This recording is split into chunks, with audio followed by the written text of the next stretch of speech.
কক্সবাজার শহরের পেশকারপাড়া ও বড়বাজার এলাকায় অভিযান চালিয়ে অবৈধ আচার ও মিনারেল ওয়াটার তৈরির কারখানা সিলগালা করেছে বিএসটিআই।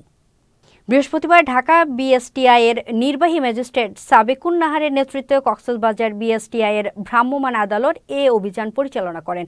বিএসটিআই কক্সবাজার সহকারী পরিচালক পরিতোষ চন্দ্র তালুকদার জানান, বৃহস্পতিবার শহরে পেশকারপাড়া এলাকায় অবৈধভাবে গড়ে তোলা সুপারস্টার নামের আচার কারখানা অভিযান চালিয়ে কারখানার মালিক নিজামকে 50,000 টাকা জরিমানা ও কারখানাটি সিলগালা করে দেওয়া হয়। এদিকে শহরের বড়বাজার এলাকায় মদিনা ড্রিঙ্কিং ওয়াটার নামের মিনারেল পানির কারখানায় অভিযান চালিয়ে কারখানা মালিককে 2 লাখ টাকা জরিমানা ও কারখানাটি সিলগালা করা হয়।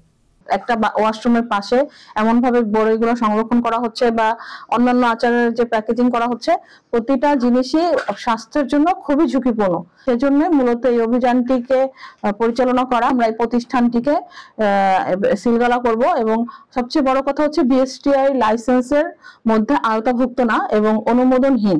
বিএসটিআই লাইসেন্স না নিয়ে তারা এই আচার প্রক্রিয়াজাত করছে এবং আপনারা সবাই জানেন যে বিএসটিআই লাইসেন্স ব্যতীত আচার কিন্তু প্রক্রিয়াজাত করার কোনো সুযোগ নেই। তো অনেকগুলো আসলে রুলস এখানে ভায়োলেট করা হয়েছে, সেজন্য আমরা এই প্রতিষ্ঠানটিকে সিলগালা করছি।